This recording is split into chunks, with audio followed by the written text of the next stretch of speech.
r/ask Reddit. What is the dumbest idea you have ever had that actually worked? In university I was late on an assignment that was supposed to be in my TA's Dropbox by noon that day. I didn't manage to get there until almost 3, so I was sure he had already emptied it. Now, the drop boxes were literal boxes in cubbies with a slot on the front and a lock on them that prevented them from being pulled out. The rack holding them was just a basic metal frame with about 5 rows of boxes. My TA's box was somewhere in the middle of the shelf. So I figured, I'm late anyways, why not take a chance, and slipped my assignment into the box below my TA's box. I got my assignment handed back a few weeks later than everyone else, and it had a note from another TA scribbled on it that said, "Looks like this fell into my box by mistake." I got full marks on the assignment. That's genius. I once faked being sick when I was in middle school and told my mom I had a sore throat and felt a cold coming on. She took me to the doctor and it turned out that I did, in fact, have strep throat lol. Task failed successfully.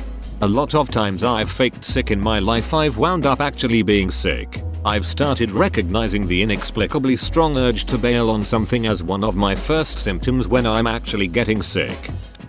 In college I was taking a class that required me to purchase an online textbook and workbook that was registered under your name, basically ensuring that each student would have to buy a new online copy each semester instead of buying used textbooks. I had a friend who took this class a semester before me, so we came up with the idea to message customer service and explain that I had recently gotten married, so my last name had changed, and I legally changed my first name from my friend's first name to my first name, and I would need them to change it in their system. It totally worked and the rep even congratulated me on my marriage. I think it's nearly criminal to enforce students to buy new books instead of used ones, especially when it's the professor's own textbook. I used to know a guy who, every week, would order his Saturday night curry for delivery while sitting in the pub and then walk over the road to the curry house and get it and himself delivered home. This went on for about 10-12 weeks. One week, we were sitting having a pint and the owner of the curry house walked in, took his order, and had him picked up from the pub. He said it was easier for everyone concerned. That's the most British thing I've ever read. I often forget that Indian food for Brits is akin to Mexican food for the US. It makes sense historically, too. I used a soap bottle as a makeshift sink plunger. And this worked. I'm impressed. Yep, the neck of the bottle fit the drain near perfectly, so I just had to stuff a rag into the overflow drain. I didn't want to use my toilet plunger in my sink, so this was what I did. Bobcat tire blew during a job. Had another tire, but no jack. Positioned the Bobcat behind a dump truck.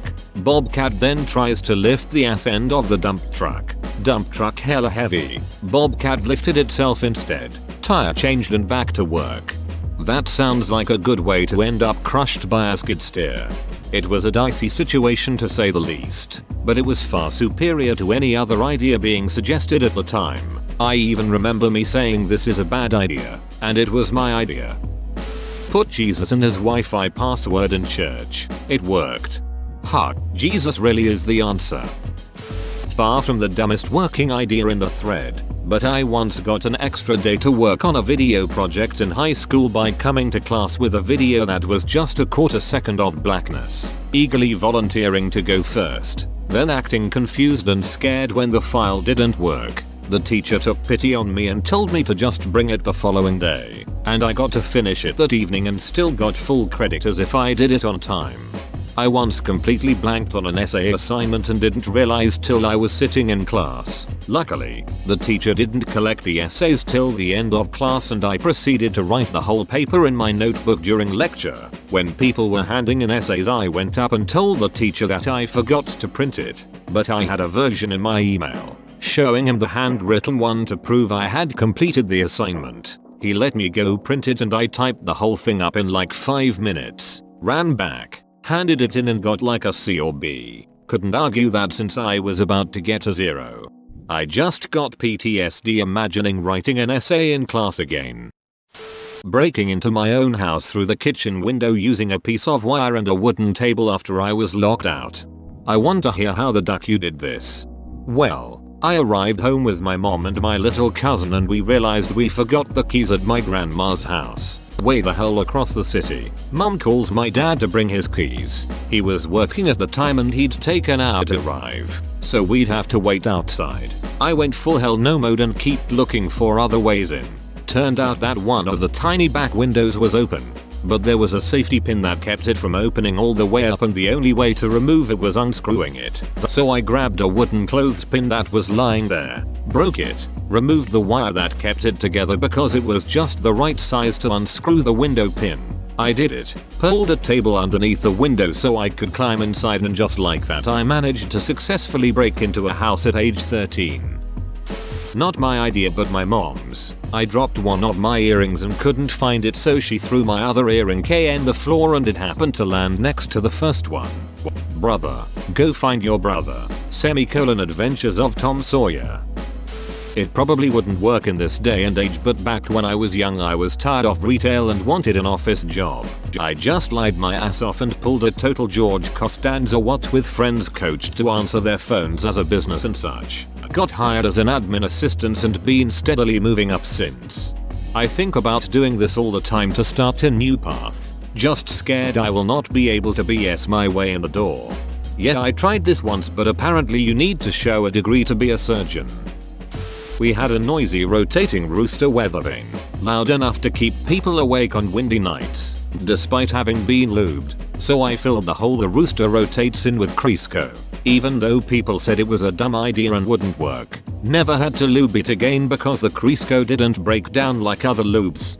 I have a similar story. Kitchen shears rusted at the joint between the two blades to the point where it took significant pressure just to move them at all. Googled solutions that seemed tedious and required buying food grade cleaners and lubrication, which didn't seem worth it for cheap kitchen shears. So I just dropped some olive oil in there and they've been fine since. People forget that oils and such originally were all animal or plant-based derivatives. Not everything needs to be made in a lab to be quality. Great solution. Consider me part of people. Thanks for the reminder. When I was brand new to the army, we were training with another unit and we had to defend the urban combat area, Mount Site, from an incoming force. We were only allowed a few hours to prepare. One guy suggested that we set up tripwires to, at least, slow them down. The doors are all painted bright blue, and all anyone had was my package of black 550 cord, parachute cord, that could easily be seen. Setting this up, we thought there was no way they would miss it. I was wrong. Instead of checking the door, like they were supposed to, the opposing force simply tried to rush through. I almost couldn't return fire due to the fact I was laughing so hard. I even put a piece, just below knee level, in the doorway to the room I was in. I turned around when I heard people falling over each other. I looked and almost the entire squad was crawling on top of each other trying to get up. I put my weapon on burst and emptied the magazine. Then fumbled with my last one as I started to laugh even harder than before. After I blindly fired down the hallway, I just leaned against the wall and the entire group and myself just looked at the scene and started laughing. Then their platoon leader came running in and tripped over the same cord. At this point I was done. Put my weapon on safe, put it against the wall, and tried not to piss my pants over the whole situation. We were at a friend's house about to cook a roast. It needed to be patted dry with paper towel, but he was all out. I semi-jokingly suggested using a couple slices of bread. We all chuckled at the idea. It worked perfectly. I might do this on purpose the next time I cook meat that needs to be patted dry. Thanks for the idea. Also a great tip for skimming fat. One time I sent a letter to a local address by putting the return address as the address I wanted it to go to, not putting postage, and dropping it off in a public mailbox. Went to them, returned to sender due to insufficient postage. A friend of mine in junior high used to do this all the time to send me random letters. Instead of using his own name, he always gave funny names on the return address. To this day I still remember the name Skippy Wayner. Hit the router slap. Thanks. If in doubt, give it a clout, words that I will forever live by. Was really desperate to leave past employer after 15 years. Had been applying and interviewing and striking out. finally got an interview at a place where, at the time, I felt, man, I am not really sure this is right for me, but anything is better than where I am at. Instead of prepping for the interview, rehearsing answers, etc., I pulled an Office Space. I was cocky, brash, unconcerned, made it seem like I was happy where I was at and didn't really care if I got the job or not. They called me back the next week and I waited a week to return their call. Same deal with the second interview. When they offered me the job, I hemmed and hawed, said I needed to think about it really hard, and that it was a big move for me, etc. etc. I came back and demanded well over $15,000 above what they were offering in salary. They accepted. I forgot to bring a resume to a job interview, but I had an index card in my bag. I cut the index card in half and wrote my name, my contact info, and creative problem solver in my best handwriting, and gave a copy of my business card to both the interviewers. I got the job. This idea could have easily gotten me fired if it went wrong. I was working as art director at an animation studio, making videos for clients. One client was especially pesky about the use of yellow in the background. They wanted it to be that of their logo, which was this horrible neon piss yellow. We advised against it, but after numerous calls we had to cave and gave a version with that color. They hated it and asked for a change. What followed were 12 versions with numerous calls in between tweaking the color over and over. Eventually I got tired of it and just sent the original version again. I didn't even bother to rename the file. The client said this looks exactly the way I wanted. Thank you. How that ever went right I still have no idea. When I was younger I got called into HR because I drew a very detailed picture of a penis. It was really good. The HR meeting happened like a week after I drew it and my only defense was I don't recall doing that. Do you happen to have the picture? It might jog my memory. They didn't have it of course because I had it. And because I didn't confess they couldn't do shit. Investigation results inconclusive. Have a nice day. But do you still have it? No, but I can give more detail. It was wearing a Santa cap and the jizz was his beard. It was around Christmas time. I'm confused. Did someone else see you drawing it and reported you? Also, why the shit are you drawing Santa penises at work? Wearing a motorcycle helmet while snowblowing. I did it because I missed riding. It kept my face warm and when snow would fly back at me the visor would protect me. I'm stuck on a cliff, but if I jump at a really sharp angle at that gravel field, I could just slide down there and be fine. Just like in TV. Every time I think about this I am amazed I'm not either flattened by a rock or impact against something. Childhood really is just the tutorial level sometimes. Childhood is just a game in attempting death in any way possible. I hated my math teacher and she was making us do a project on patterns even though we were in 7th grade. So my pattern was a series of increasingly longer sideways penises. She didn't even notice and I got an A. When I was young and broke I bought a sofa from a used furniture store. I had no way to take the sofa home. I went to a used car lot a couple of blocks away and took a truck for a test drive. In my freshman year of college, my grades were really not great, and my parents were really strict about getting good grades. When my dad asked to see my grades, I panicked and did the inspect command on the computer where you can change typefaces on the screen to read different words and letters. I changed all of my shitty grades to good grades. My dad was so happy that I did good my first year of school. He asked me to print my results. I did, and turns out he had to send them to our car insurance company for a good student discount. Ultimately, I committed insurance fraud by accident, but I got the discount. Life hack: commit insurance fraud. When I was like 7 years old I was playing in my back garden with those incredibly bouncy little balls you got. Just bouncing them high off the house and letting them bounce randomly before trying to catch them, as you did. One time I went for this huge throw off the wall and it bounced crazily off various surfaces so fast I completely lost track of it. So my 7-year-old logic was to stand back in the same place and throw another ball the same way. I watched it bounce this way and that about 10 times before finally hitting a plant and coming to a rest in a flower bed. I went over to pull back the foliage and sure enough there were both balls literally lying touching each other in the mud. At the time I was like, yep, makes sense. but over the years since then I've often thought about it and how the hell it worked. My headphones kept cutting out, so I took a toothpick and scraped the inside of the headphone jack on my phone. Several clumps of dust fell out, and afterwards the headphones worked just fine. Did the same with the charging port on my phone. I'd been assuming the contacts were broken or the cable was, but no, the plug just wasn't staying in well enough. Using a pocket knife to Skyrim lockpick a door. There was a swarm of hornets that had made a nest under the front of our porch with only one specific narrow entry in or out. Spray wouldn't work and it was right under our front door, so had no way to keep exterminating them.